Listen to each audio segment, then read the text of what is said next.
Hello दोस्तों, कैसे हैं आप। आज तारीख हो चुकी है 10 सितंबर 2020 और दिन गुरुवार। और आइए बात करते हैं आज के मुख्य समाचार टुडे ब्रेकिंग न्यूज के इस वीडियो में। जानेंगे देश भर की तमाम बड़ी खबरों को। प्राइवेट नौकरी करने वाले लोगों के लिए बहुत ही अच्छी खबर है। साथ ही सरकार ने कुछ बड़े फैसले लिए हैं। कोरोना वायरस की वैक्सीन को लेकर भी एक अपडेट आपको बताऊंगा। इसके अलावा रिया चक्रवर्ती, सुशांत सिंह राजपूत के मामले को लेकर और साथ ही कंगना रनौत को लेकर भी यहाँ पर कुछ बड़ी खबरें निकल कर आ रही है। आइए फटाफट से नजर डालते हैं देश के हाल चाल पर। आज के 50 अपडेट्स आपको बताएंगे। बिल्कुल बने रहेगा मेरे साथ इस वीडियो में और एकदम पूरा लास्ट तक देखते रहिएगा। सीधे बात करें पहले अपडेट की, तो आज माननीय प्रधानमंत्री नरेंद्र मोदी मत्स्य संपदा योजना की शुरुआत करेंगे। 55 लाख लोगों को इससे रोजगार भी मिलेगा। जी हाँ, दरअसल दोस्तों पीएम नरेंद्र मोदी आज गुरुवार को प्रधानमंत्री मत्स्य संपदा योजना को लॉन्च करने जा रहे हैं। इस योजना में 20,000 करोड़ रुपए खर्च होंगे। सरकार मत्स्य पालन के विकास के लिए पहली बड़ी कवायद शुरू करने जा रही है। इस कार्यक्रम से 55 लाख से भी ज्यादा लोगों को रोजगार मिलने की उम्मीद है। साथ ही देश में अब मछली क्रायो बैंक भी स्थापित किए जाएंगे, जिसके जरिए किसान जरूरी प्रजातियों के मछली के शुक्राणुओं के जरिए मत्स्य उत्पादन को भी बढ़ा पाएंगे। ये गवर्नमेंट की कुल मिलाकर के मछली पालन को बढ़ावा देने के लिए एक बहुत ही अच्छी पहल है। वाकई में देश में ऐतिहासिक बदलाव है ये। चलिए अगली खबर है। 1 अक्टूबर से विदेश भेजे जाने वाले पैसों पर लगेगा 5% टैक्स। आखिर ये नया नियम क्या है? तो दरअसल दोस्तों आरबीआई की लिबरलाइज्ड रेमिटेंस पॉलिसी के तहत विदेश भेजे जाने वाले पैसे पर अगले महीने से 5% टैक्स लगेगा। रेमिटेंस के साथ पेन या आधार नहीं लगाने पर टैक्स कलेक्टेड एट सोर्स की दर 10% हो जाएगी। यानी कि टीडीएस जो है वो 10% लगेगा अगर रेमिटेंस के साथ में पेन आधार कार्ड अटैच नहीं होंगे। तो ये नया नियम 1 अक्टूबर 2020 से लागू होने जा रहा है। जिनका फॉरेन ट्रांजैक्शन चलता रहता है तो उनके इस रूल्स के अकॉर्डिंग सरकार 1 अक्टूबर से 5% टीडीएस काटेगी, है ना। चलिए अगली खबर है। 69,000 अध्यापक भर्ती परीक्षा को लेकर हाईकोर्ट ने एक बड़ी राहत दी है। परीक्षा फॉर्म की छोटी गलतियां सुधार सकेंगे अभ्यर्थी। जी हाँ, इलाहाबाद हाईकोर्ट ने सहायक अध्यापक भर्ती परीक्षा फॉर्म की छोटी गलतियों को सुधारने की अनुमति दे दी है। इस निर्णय से उत्तर प्रदेश में 69,000 पदों के लिए होने वाली परीक्षा में आवेदन देने वाले लाखों छात्रों को बड़ी राहत मिलेगी और वो कुल मिलाकर के अपने फॉर्म में करेक्शन कर पाएंगे, है ना। चलिए साथ ही खबर है कि भारत और चीन के बीच 4 घंटे तक चली ब्रिगेड कमांडर स्तर की बातचीत, लेकिन कोई भी नतीजा नहीं निकला। दरअसल भारत चीन के बीच जो पिछले कुछ दिनों से मसला चल रहा है उसको लेकर पूर्वी लद्दाख में वास्तविक नियंत्रण रेखा के बीच जो तनाव जारी है, इसी मद्देनजर दोस्तों भारत और चीन के बीच चुशुल में बुधवार को भी ब्रिगेड कमांडर स्तर की एक बातचीत हुई, लेकिन इसका कोई नतीजा नहीं निकला, बेनतीजा रही है। चाइना को लेकर और एक खबर है कि चीन से तनाव के बीच वायुसेना में आज शामिल होंगे राफेल। फ्रांस की रक्षा मंत्री भी भारत आएंगी। दरअसल दोस्तों भारतीय वायुसेना में 5 राफेल लड़ाकू विमानों को गुरुवार को अंबाला एयरबेस पर औपचारिक रूप से शामिल किया जाएगा। इस दौरान आयोजित होने वाले समारोह में रक्षा मंत्री राजनाथ सिंह, उनकी फ्रांसीसी समकक्ष फ्लोरेंस पार्ली और भारत के शीर्ष अन्य सैन्य अधिकारी भी मौजूद होंगे। अधिकारियों ने कहा दोस्तों कि समारोह के बाद पार्ली और सिंह दोनों देश के बीच द्विपक्षीय रक्षा संबंधों और सुरक्षा सहयोग को मजबूती देने के लिए अंबाला में चर्चा करेंगे। तो ये आज भारत का प्रोग्राम रखा गया है, खास समारोह के रूप में आयोजित किया जाएगा। भारत के लिए, खास करके भारत की सुरक्षा के लिए ये बहुत ही अच्छा पल होगा। और एक खबर है दोस्तों कि चीन और पाकिस्तान के खिलाफ भारत को इस शक्तिशाली देश का साथ मिला है और वो साथ फ्रांस का ही है। जैसा कि मैंने आपको बताया, आज होने वाले इस आयोजन में फ्रांस की रक्षा मंत्री पार्ली भी अपने 80 सदस्यीय प्रतिमंडल के साथ भारत आ रही है। इन दोनों कदमों से चीन और पाकिस्तान को एक बड़ा संदेश मिलेगा कि भारत अकेला नहीं है। और वैसे भी भारत अगर अकेला भी रहा तो भी चीन और पाकिस्तान मिलकर भी भारत का बाल भी बांका नहीं कर सकते हैं, because India is always India, right. ये वाकई में हम सभी भारतीयों के लिए भी बड़ी अच्छी बात है। अगर आप एक सच्चे इंडियंस नागरिक हैं तो एक लाइक जरूर कीजिएगा इस वीडियो पर। फटाफट से लाइक कर दीजिए। मैं आपको ले चलता हूँ अगली खबर में, जहाँ अपडेट देख पा रहे कि दोस्तों पंजाब नेशनल बैंक का फेस्टिव बोनांजा ऑफर निकला हुआ है। होम लोन, कार लोन पर भी अब आपको ज्यादा चार्ज नहीं देना पड़ेगा, जेब भी हल्की नहीं होगी। दरअसल दोस्तों पंजाब नेशनल बैंक ने एक खास ऑफर निकाला जिसके तहत 31 दिसंबर तक आप सस्ते में होम लोन, कार लोन ले सकते हैं। वो कैसे? तो फेस्टिव बोनांजा ऑफर के तहत एक तो 31 दिसंबर तक आपसे कोई भी प्रोसेसिंग चार्ज नहीं लिया जाएगा। लोन का जो कोई भी प्रोसेसिंग फीस होती है ना वो नहीं लगेगी, एक तो ये, ठीक है। इसके अलावा पीएनबी से लोन लेने पर आपको लोन पर कोई भी तरह का डॉक्यूमेंटेशन चार्ज भी नहीं देना पड़ेगा। और ग्राहकों के लिए ये ऑफर 31 दिसंबर 2020 तक चालू रहेगा। तब तक आप भी चाहें तो पीएनबी से लोन वगैरह ले सकें, ठीक है। चलिए साथ ही प्राइवेट नौकरी करने वाले या सरकारी नौकरी वाले अगर आपने पीएफ खाता खुलवा रखा तो यहाँ ईपीएफओ की तरफ से भी आम आदमी को एक बड़ी राहत दी गई है। नौकरी करने वाले लोगों के लिए खुशखबरी है, ईपीएफ पर मिलने वाला ब्याज भी तय हो चुका है। इस महीने में आएगा पैसा। दरअसल दोस्तों कर्मचारी भविष्य निधि संगठन की बुधवार को एक बैठक हुई, ठीक है ना। और इस बैठक में ईपीएफ की दरों को लेकर जो फैसला लिया गया वो ये है कि ईपीएफ की दरें अब 8.5% पर ही बरकरार रहेगी, जो पहले थी वही। इसके अलावा एक और नया नियम ये बनाया गया कि ईपीएफ सदस्य की अचानक मौत होने पर नॉमिनी को मिलेगा अब इतना क्लेम। सरकार ये नियम भी बदलने की प्लानिंग कर रही है मीडिया रिपोर्ट्स के मुताबिक। दरअसल कोरोना काल में देश भर में 4.5 करोड़ लोगों के परिवारों के लिए राहत भरी खबर आई है। अब किसी भी ईपीएफ सदस्य की अचानक मौत होने पर नॉमिनी को इंश्योरेंस के 7 लाख रुपए तक मिलेंगे। अभी तक 6 लाख तक की लिमिट थी, तो इसमें भी सरकार ने 1 लाख रुपए की राशि को बढ़ा दिया। इसके साथ ही पेंशन स्कीम 1995 की जगह नई स्कीम लाने की भी तैयारी शुरू हो चुकी है। कर्मचारी भविष्य निधि संगठन ने अंशधारक की बीमारी, दुर्घटना या असामयिक स्वाभाविक मौत पर 1976 से employees deposit linked insurance scheme भी शुरू कर रखी है। तो कुल मिलाकर के जिन जिन भी लोगों ने पीएफ अकाउंट खोल रखा है उनको ये स्कीमों का लाभ मिलेगा।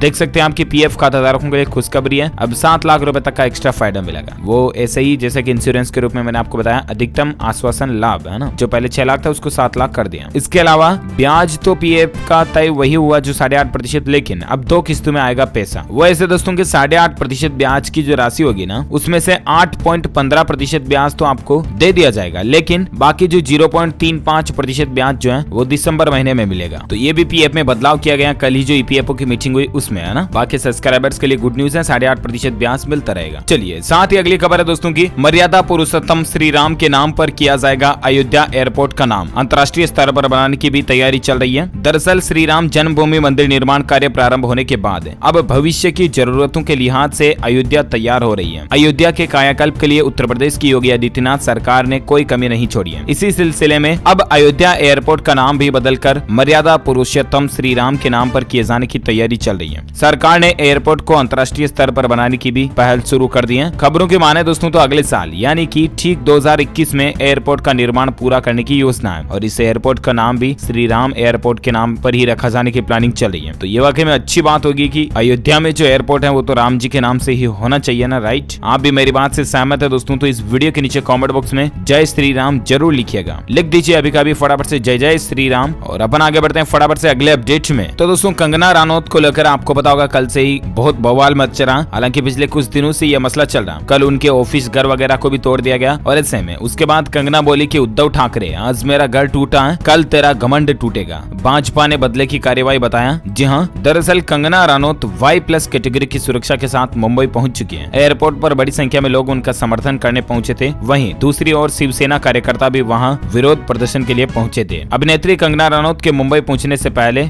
मुंबई नगर निगम बांद्रा वेस्ट के पाली हिट रोड पर स्थित कंगना रनौत के दफ्तर के अवैध निर्माण को भी ध्वस्त कर दिया। अवैध बताया जा रहा है, लेकिन असल सच्चाई क्या है वो तो दोस्तों पूरी जांच के बाद ही पता चलेगा। उससे पहले अवैध कहना भी बिल्कुल गलत होगा, राइट, क्योंकि इतने सालों से जब ऑफिस बना हुआ है तो कंगना रनौत भी कोई ना समझ इंसान नहीं है जो दोस्तों वो अवैध जगहों पर ही अपना ऑफिस बना लेगी, राइट। देखते हैं और जांच में क्या अपडेट आता मैं आपको बता दूंगा। बाकी बीएमसी की टीम जेसीबी और मजदूर के साथ कंगना के दफ्तर पहुंची और निर्माण को तोड़ दिया। इस बीच कंगना ने बीएमसी की टीम को बाबर की सेना भी कहा। उद्धव ठाकरे पर भी कंगना भड़की थी। वहीं लोग जो उनकी बातों पर टिप्पणियां कर रहे हैं उसको लेकर पवार बोले कि बयान को तुल देना ठीक नहीं है। कंगना रनौत को लेकर ये जो कुछ मसला चल रहा है, इसी बीच अपडेट ये भी दोस्तों की कंगना रनौत के समर्थन में उतरी कई महिला पहलवान, गीदड़ से की शिवसेना की तुलना। जी हाँ, बीएमसी द्वारा कंगना रनौत के बंदरा स्थित बंगले में कथित अवैध निर्माण को गिराए दिए जाने की खबर के बाद कंगना ने महाराष्ट्र के मुख्यमंत्री उद्धव ठाकरे पर भी निशाना साधा। और वहीं दोस्तों उनके समर्थन में, कंगना रनौत के समर्थन में कई महिला पहलवान भी उतर आई हैं। कई सारी महिलाएं जो कि गेम्स की गोल्ड मेडलिस्ट हैं वो भी कंगना के साथ हैं, तो ये तो एक अच्छी बात है ना। हालांकि दोस्तों बॉम्बे हाईकोर्ट ने कंगना रनौत के दफ्तर में तोड़फोड़ पर रोक लगा दी, मगर बीएमसी ने पहले से ही ऑफिस वगैरह को ध्वस्त कर दिया था। इसके कुछ फुटेज भी आप देख सकते हैं स्क्रीन पर। और इसी बीच खबर है दोस्तों की बीएमसी के एक्शन के बाद कंगना को सुशांत की बहन का सपोर्ट भी मिला और कहा कि ये कैसा गुंडा राज है। दरअसल कंगना रनौत के मुंबई ऑफिस में हुई तोड़फोड़ के बाद कई सेलिब्रिटीज ने उन्हें सपोर्ट किया। बीएमसी ने एक्शन लेते हुए कंगना के ऑफिस को जो अवैध कहते हुए तोड़फोड़ कर दे गिरा दिया। उसके बाद अनुपम खेर, दिया मिर्जा, रवीना टंडन, मधुर भंडारकर, निखिल द्विवेदी जैसी कई हस्तियों ने कंगना को सपोर्ट किया और बीएमसी के एक्शन की निंदा की है। अब सुशांत सिंह राजपूत की बहन श्वेता सिंह कीर्ति ने भी इस मामले में अपनी प्रतिक्रिया दी है। वही दोस्तों सुशांत सिंह केस पर भी अपडेट है ये कि सुशांत के केस में रिया चक्रवर्ती के सपोर्ट में उतरी अमिताभ बच्चन की बेटी श्वेता। इंस्टाग्राम पर उन्होंने एक पोस्ट भी शेयर की। उन्होंने लिखा, rose are red, violets are blue, let's smash the पेट्राइट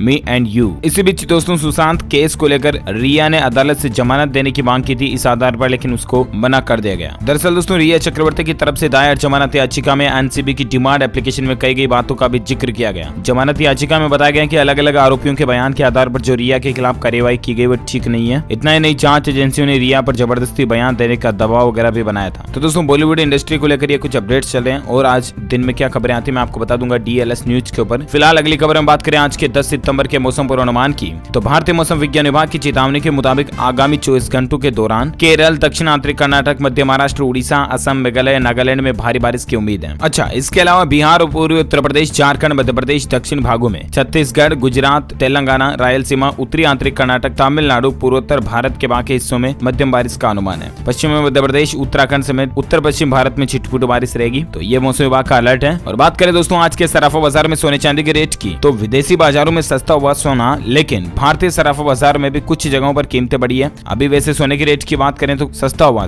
सोने की कीमत 232 रुपए गिरकर 51,121 रुपए प्रति 10 ग्राम रह गई, जबकि चांदी में 546 रुपए की गिरावट आई और उसके बाद 67,948 रुपए प्रति किलोग्राम चांदी का रेट चल रहा है। ओके, आइए नजर डालते हैं आज के कोरोना अपडेट्स को लेकर। खबर है दोस्तों की प्रधानमंत्री नरेंद्र मोदी ने सऊदी अरब के किंग सलमान से भी बातचीत की है। बातचीत का मेन मुद्दा रहा कोरोना महामारी और अन्य चुनौतियों पर भी चर्चा हुई है। अच्छी बात है दोस्तों की भारत को सऊदी अरब का भी सपोर्ट मिल रहा है। और एक खबर यह है कि कभी भारत को ट्रेवल एंड टूरिज्म सेक्टर से लाखों की मोटी कमाई होती थी, लाखों की नहीं बल्कि दोस्तों लाखों करोड़ों की, है ना। आज इंडस्ट्री के सबसे बुरे दौर चल रहे हैं। 5 लाख करोड़ रुपए का कारोबार नुकसान होने की उम्मीद लगाई जा रही है, सिर्फ और सिर्फ टूरिज्म इंडस्ट्री से, टूरिज्म सेक्टर से, है ना। तो अब आप अंदाजा लगा सकते हो दोस्तों की कोरोना महामारी के चलते भारत की नहीं बल्कि दुनिया की इकोनॉमी अर्थव्यवस्था पर कितना गहरा असर पड़ा है। इसी बीच खबर है कि रूस से अच्छी खबर आई है। कोरोना वैक्सीन के टेस्ट में भारत से मदद मांगी। जी हाँ, रूस ने अपनी कोरोना वैक्सीन स्पुतनिक वी का पहला बैच अपने नागरिकों के लिए जारी कर दिया। इस वैक्सीन को Gamaleya national research centre of epidemiology and microbiology और रूसी डायरेक्ट इन्वेस्टमेंट फंड ने विकसित किया, जिसे 11 अगस्त को रजिस्टर किया गया। तो ये कुछ अपडेट चल रहा। और इसी बीच खबर है दोस्तों की हिमाचल प्रदेश में शिमला में कई शर्तों के साथ आज से खुलने जा रहे धार्मिक स्थल। अनलॉक 4 की गाइडलाइंस का पालन करना होगा। आज वैसे देश में कई जगहों पर मंदिर मस्जिद वगैरह ही खुलने जा रहे हैं, राइट। लेकिन यहाँ पर कुछ नई गाइडलाइन और शर्तें भी है सरकार की। गवर्नमेंट का कहना दोस्तों की 65 साल से ज्यादा उम्र के या फिर किसी भी बीमारी से ग्रस्त लोग, महिलाएं जो कि गर्भवती हैं और 10 साल से कम उम्र के बच्चे धार्मिक क्षेत्र में न जाएं। धार्मिक स्थलों पर भेंट सामग्री चढ़ाना, प्रसाद व चरणामृत बांटना, पवित्र जल का छिड़काव करना भी मना रहेगा। ये कुछ नियम और शर्तें जो है मंदिर मस्जिदों में लागू होगी, है ना। चलिए साथ ही और एक अपडेट देख सकते हैं कोरोना को लेकर कि आईसीएमआर की रिसर्च में एक बात सामने देखने को मिली है। कोरोना के खिलाफ कारगर नहीं है प्लाज्मा थेरेपी। जी हाँ, इंडियन काउंसिल मेडिकल रिसर्च की ओर से कराए गए एक अध्ययन में पता चला दोस्तों की प्लाज्मा थेरेपी न तो कोरोना पीड़ितों में मौत के खतरे को कम करने में कामगर है, जबकि न ही किसी भी हालत को गंभीर होने से रोकने में कारगर है। इस तरीके के उपचार में कोरोना से उबरने वाले व्यक्ति का प्लाज्मा दूसरे रोगी को चढ़ाया जाता है। अब ये वाकई में बहुत ही कंट्रोवर्शियल मुद्दा बन रहा है। देखते हैं इस पर और क्या वैज्ञानिकों की रिसर्च आती है। आईसीएमआर ने तो कह दिया, लेकिन दूसरी साइंस की स्टडीज में दूसरे साइंटिस्ट की ओर से क्या नया अपडेट और रिसर्च आता है मैं आपको बता दूंगा। कोरोना के आज के ताजा आंकड़ों की अगर बात करें ना दोस्तों भारत में, तो रिकवरी रेट के मामले में भारत दुनिया का दूसरा सबसे बड़ा देश बन चुका है। ठीक होने वालों का आंकड़ा 34 लाख तक पहुंच चुका है। एक्टिव केस की संख्या भारत में 9 लाख से ज्यादा चल रही है। अब तक 44.27 लाख से भी ज्यादा केस हो चुके हैं। भारत में दोस्तों पिछले 24 घंटों के दौरान सबसे ज्यादा भयंकर बढ़ोतरी देखी गई। 95,96,000 से भी ज्यादा नए संक्रमित मामले आए और इसके बाद कुल संक्रमितों की संख्या 44,62,000 से भी ज्यादा हो चुकी है, जिसमें से 9 लाख से कुछ ज्यादा केस एक्टिव है, जबकि 34,69,000 से भी ज्यादा लोग ठीक हो चुके हैं। इस वायरस के चलते भारत में मरने वालों की कुल संख्या का आंकड़ा 75,000 को क्रॉस कर चुका है, यानी कि 75,000 से भी ज्यादा इस वायरस के चलते भारत में मौतें हो चुकी है। ये डेटा है। चलिए इसी बीच खबर है दोस्तों की पंजाब में कैप्टन सरकार की नई गाइडलाइन जारी हुई है, जहां अब सितंबर तक पूरे राज्य में हर रविवार को मुकम्मल कर्फ्यू रहेगा। भारी कर्फ्यू तो नहीं रहेगा, लेकिन कुछ कुछ कर्फ्यू का पालन करना पड़ेगा। लोगों को ज्यादा एक साथ भीड़ इकट्ठी नहीं होने दी जाएगी संडे को, है ना। पंजाब राज्य में 30 तारीख तक ये फैसला लिया गया है। तो कोरोना को लेकर आज के अपडेट्स यही खत्म करते हैं। और इसी बीच अगली बड़ी खबर आप देख पा रहे होंगे दोस्तों की महिलाओं के लिए बिजनेस शुरू करने का मौका है। सरकार ने एक खास मेगा प्लान बनाया है। जी हाँ, यूपी राज्य में अगर महिलाएं अपना बिजनेस आसानी से शुरू करना चाहती हैं तो वो कर सकती हैं, क्योंकि वे उत्तर प्रदेश सरकार की टेक होम राशन योजना से भी जुड़ सकती हैं। सरकार अब महिला स्व सहायता समूहों के